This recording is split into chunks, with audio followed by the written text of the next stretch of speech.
Imagina que existe una agencia que no fabrica gadgets, pero decide cómo será el mundo en los próximos años. Esto no son conspiraciones baratas, son programas documentados, y la pregunta final te revienta la cabeza. ¿Qué se está probando hoy que dentro de 10 años probarás sin darte cuenta? El eco del misterio resuena y os trae por aquí. Poneos cómodos, porque lo de hoy no va de ovnis ni sectas, va de algo mucho más inquietante. El origen real de las tecnologías que hoy en día controlan tu vida. Y lo más interesante, la mayoría empezaron como proyectos militares. Imagina una agencia militar que no fabrica armas, pero a su vez decide cómo será el mundo civil de los próximos 10, 20 o 30 años. Una agencia que financia ideas imposibles y cuando funcionan desaparece del foco. Y tú solo te enteras cuando ya lo estás usando y cuando ya forma parte de tu día a día. Hoy vamos a hablar de DARPA.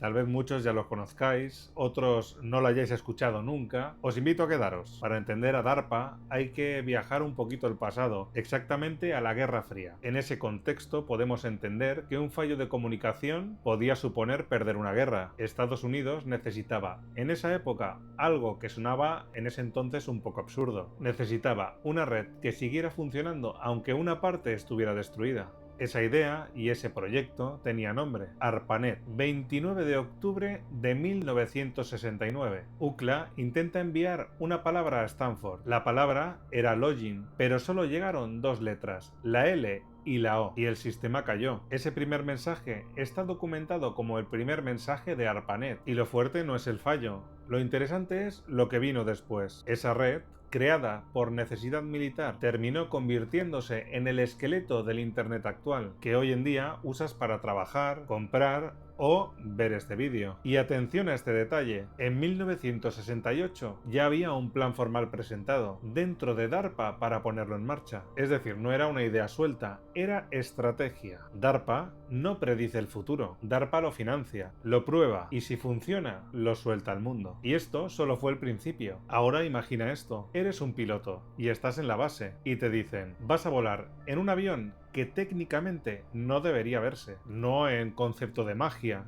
no invisibilidad, es ingeniería.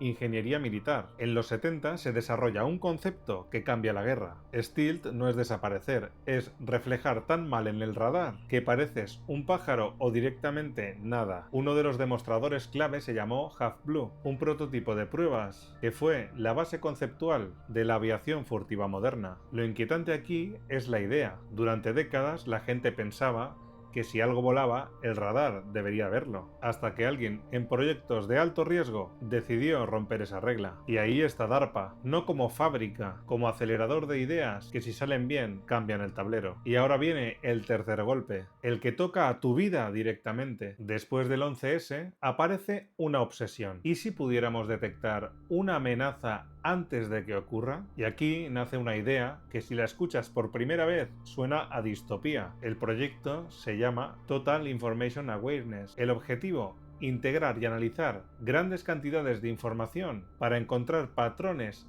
y señales de peligro. Dentro de DARPA se crea una división llamada Information Awareness Office en enero de 2022, vinculada a ese enfoque. Ahora, matiz importante, aquí es donde nacen muchas leyendas de Internet. Este programa significa control total, eso ya es interpretación, y depende de cómo se implemente, de la ley y el contexto. Pero hay proyectos dentro de DARPA que por sí solo ya da escalofríos con lo que propone. Uno de ellos se llama LiveLog. La idea es construir un registro digital enorme de tu vida, dónde vas, qué ves, qué lees, con quién vas, una especie de diario definitivo. Y esto está documentado. Este proyecto fue cancelado el 4 de febrero de 2004, tras las críticas por la privacidad de la gente. Y aquí viene una de las conspiraciones que rodean a DARPA. Es una coincidencia que el día que se canceló el proyecto LiveLog, de repente naciera Facebook. ¿Eso significa que Facebook es LiveLog? Realmente no está demostrado.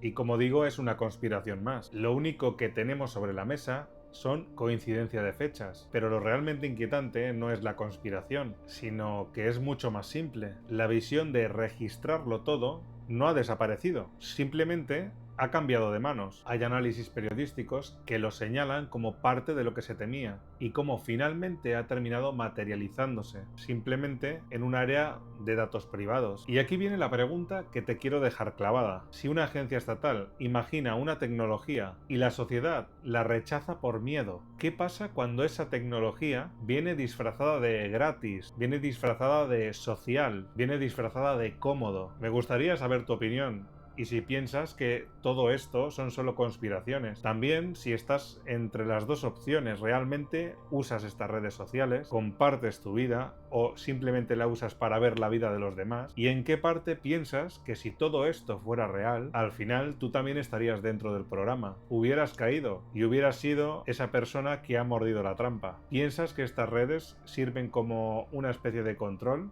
¿Y un control a qué punto? ¿Control estatal? ¿Control social? Déjamelo en los comentarios, me gustaría saber tu opinión. Y como siempre, nos vemos en el próximo vídeo, con otro caso de misterio. Hemos tocado desapariciones, asesinos en serie, profecía. Tengo pensado hacer un vídeo próximamente, estoy investigando sobre ello, sobre el tema de las sectas. Me parece también súper interesante, en especial las sectas que ya han caído y que más datos nos pueden ofrecer. Y como siempre, seguramente muchos ya conocíais esta historia, pero no como yo os la he contado.